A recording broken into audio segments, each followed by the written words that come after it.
Hello everyone, I am Sukirti. I am an educator guiding, helping and motivating students from so many years. Welcome to my channel Learn, Practice, Achieve. आप सब class 10th में है, board का exam भी है, तो definitely आपका tension भी होता होगा, है ना? लेकिन टेंशन लेने की कोई जरूरत नहीं है। 10th की बोर्ड कोई हवा नहीं है, सिंपल इट इज। जैसे आप पहले भी सारे पेपर्स देते थे, ये पेपर भी आपको वैसे ही देना। The only difference is class 9 तक आपके स्कूल में पेपर बनता था, आप स्कूल में पेपर देते थे, स्कूल के टीचर पेपर चेकिंग करते थे। क्लास 10th में ये है कि आप बाहर जाएंगे पेपर देने के लिए, क्वेश्चन पेपर भी बाहर से आएगा और टीचर भी, दूसरे टीचर आपके पेपर करेक्शन करेंगे। ओके, सो यहाँ पे क्योंकि बोर्ड का पेपर है, सो डेफिनेटली सम ट्विस्टेड और ट्रिकी क्वेश्चंस तो आएंगे ही, तो उसी को कंसिडर करते हुए यहाँ पे हम कुछ स्पेसिफिक स्ट्रेटेजी अपनाएंगे। जो सिलेबस है थ्रू आउट द ईयर कैसे करके उसको डिवाइड करना होगा, उसका प्लान आउट करेंगे और हमारा टारगेट सेट करेंगे टू अचीव गुड मार्क्स।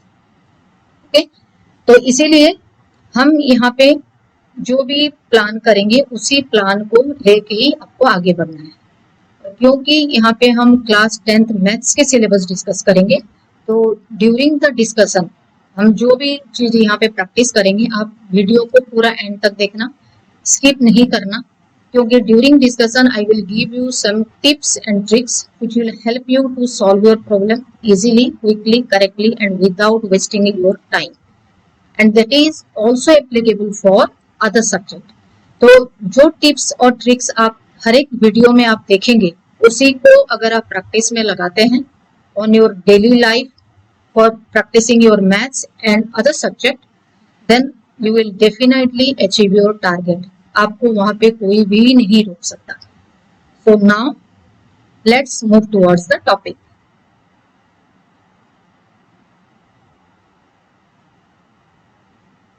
आज हम डिस्कस करेंगे class 10 NCERT syllabus chapter number 1 real numbers introduction.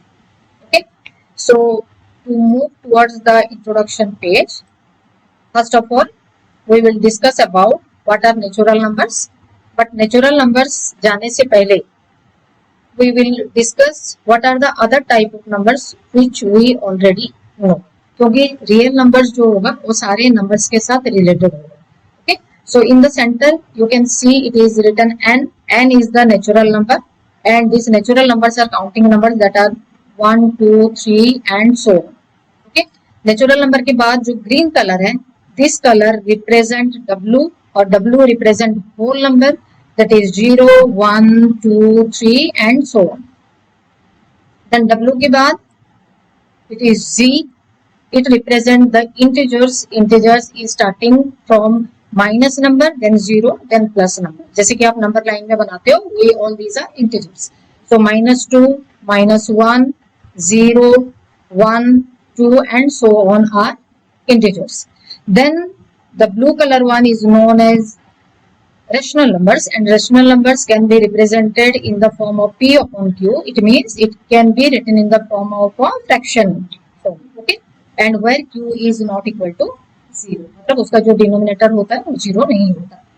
S represent irrational numbers. So irrational numbers √2, √3, √5, these are all irrational numbers. It means the numbers which are not perfect squares. और if you will see this number, आपको इसमें से पता चलेगा कि जितने भी number हमने लिखा हुआ है ये सारा ऑड नंबर्स है। Not only odd numbers, they are prime numbers. Okay, and this irrational numbers can't be written in the form of P upon Q. So this whole, it will complete circle if you will take, then these are all coming under rational numbers and these are coming under irrational numbers. So rational number and irrational numbers combinedly known as real numbers. Clear? Then we will move to the next topic, which is Euclid's division lemma. So what is Euclid's division lemma? A lemma is a statement that is already proved and also used for proving another statement. इसका मतलब क्या हुआ? जो Euclid's division lemma है वो एक proven statement है, और उसी proven statement को हम यूज करके एक और statement को भी हम easily prove कर सकते हैं. Okay? For any two positive integers, जो Euclid's division lemma है that is only applicable for positive integers, negative में use नहीं होता. तो कोई भी अगर टू इंटीजर्स को हम लेते हैं, suppose it is a and b, और there exist another two other integers that are q and r, तो उसमें क्या होगा, तो वो एक कंडीशन फुलफिल करता है, that condition is a is equal to bq plus r and where r is greater than equal to 0 and less than b। Clear? So यहाँ पे हम क्या करेंगे, ये जो a is equal to bq plus r और r is greater than equal to 0 and less than b है, ये चीज हम पहले से ही जूनियर क्लासेस में कर चुके हैं। तो अगेन वी विल रिलेट जो हमने पहले से पढ़ा है उसको इसके साथ हम मर्ज करेंगे। तो जूनियर क्लासेस में हमने क्या पढ़ा था, dividend is equal to divisor into quotient plus remainder.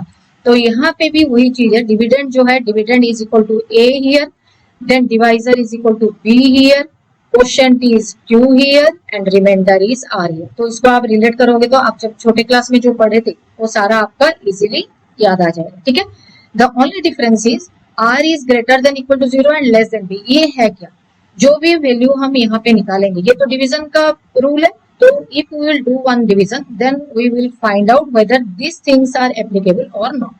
तो यहाँ पे हम एक डिवीजन करेंगे, take any example, suppose we have taken 373 divided by 5, 5 से डिवाइड करते हैं इसको।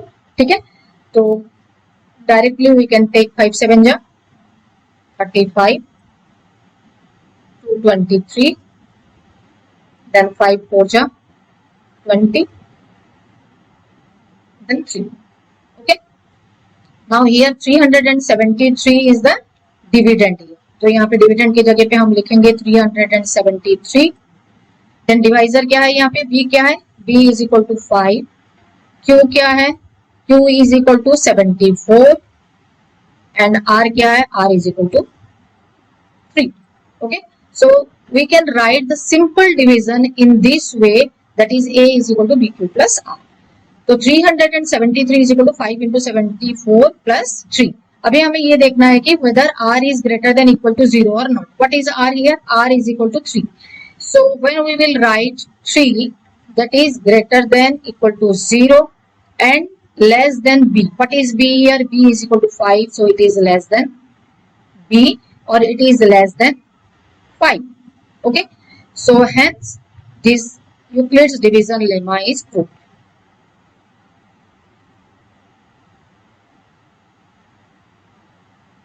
Okay, so in this way, though it is looking very or seems very difficult for you, Euclid's division lemma बहुत बड़ा सा चीज लग रहा है, लेकिन ऐसा कुछ भी नहीं है। सिंपल डिवीजन जो हमने करा था उसी के बेसिस पे अगर उसको हम याद रखते हैं तो उसी के बेसिस पे हम इसको बहुत इजीली सॉल्व कर सकते हैं।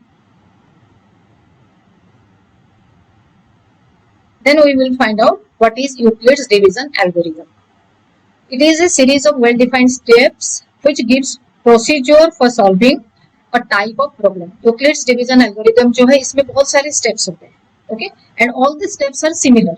और इसी steps में हम क्या करते हैं, Euclid's division lemma को use करते हैं। Euclid's division lemma हमने क्या पढ़ा था अभी, a is equal to bq plus r, okay? And where r is greater than equal to 0 and less than b। तो यहाँ पे भी हम उसी चीज को अप्लाई करेंगे ईच एंड एवरी स्टेप में। एंड ऑल्सो ये जो यूक्लिड्स डिवीजन एल्गोरिथम है, it is useful for finding out the HCF of two given numbers. ठीक है, एचसीएफ भी हम जूनियर क्लासेस में करे हैं, जैसे कि आप लॉन्ग डिवीजन मेथड में एचसीएफ निकालते थे। Euclid's division lemma is same, exactly same as the long division method. तो लॉन्ग डिवीजन मेथड में भी हम जो उसके डिफरेंट स्टेजेस होंगे, डिफरेंट स्टेजेस में हम यूक्लिड्स डिवीजन लेमा यूज करेंगे। ओके, और Euclid's division algorithm works because a is equal to bq plus r, then HCF of a and b is equal to HCF of b and r। ये हमें prove करना है। Clear? For this we will take a number so that we will find out the answer easily। और if we will take a number 130 and divided by 91 suppose, then the answer will be 91 1 जा 91, यहाँ पे हो गया 9, then 3, then 91, 39 2 ja 78, 3 13, then 39, then 13 3 ja 39, remainder is 0। अभी हम find out करेंगे HCF of A and B। So here HCF is equal to 130 and 91, These are the two numbers we have taken, that is equal to the last number which is coming here, that is 13. ठीक है, so here A is equal to 130 and B is equal to 91 and SCF is equal to 13. ठीक है, SCF तभी निकलेगा when the remainder is coming 0, otherwise SCF नहीं निकलेगा कोई भी नंबर का. Then we have to find out whether this Euclid's division lemma is useful in this situation or not. Euclid's division algorithm में पहले भी जब हम डिस्कस कर रहे थे तब बताया था मैंने कि यूक्लिड्स डिवीजन एल्गोरिदम में ईच एंड एवरी स्टेप में यूक्लिड्स डिवीजन लेमा यूज होता है. Now we have to find out whether it is right और not. So 130 that is equal to A, so 130 is equal to 91 multiply 1 plus 39. So here 130 is A, 91 is B, 1 is Q and 39 is R. So in the first case or in the first stage it is applicable. If we will move to the second stage, in the second stage 91 is equal to 39 into 2 plus 13. So here in this case also 91 is A, 39 is B, 2 is Q and 13 is R. In the third case 39 is A, then 13 is B, 3 is Q and 0 is R. So here also Euclid's division lemma is applicable. Okay. Now we have to find out SCF of A and B is equal to SCF of B and R or not. So SCF of A and B is equal to 13. So it means SCF of B and R should also be 13. Okay. So SCF of B and R. So here B is 13 and R is 0. So its SCF is also equal to 13. Okay. So SCF of A and B is equal to SCF of B and R. Hence, it is proved.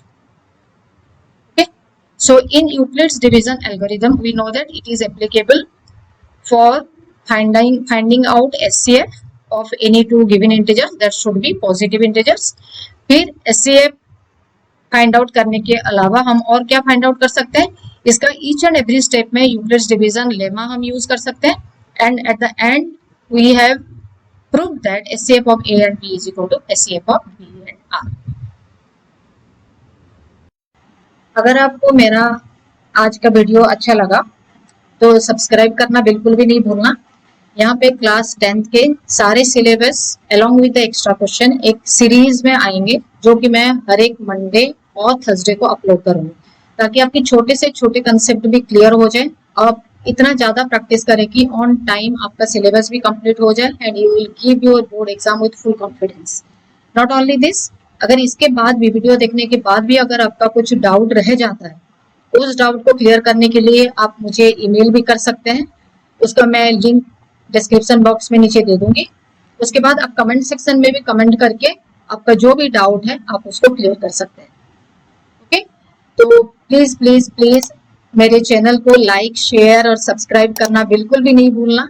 And please hit the bell icon to get the new updated videos on time. Thank you for watching.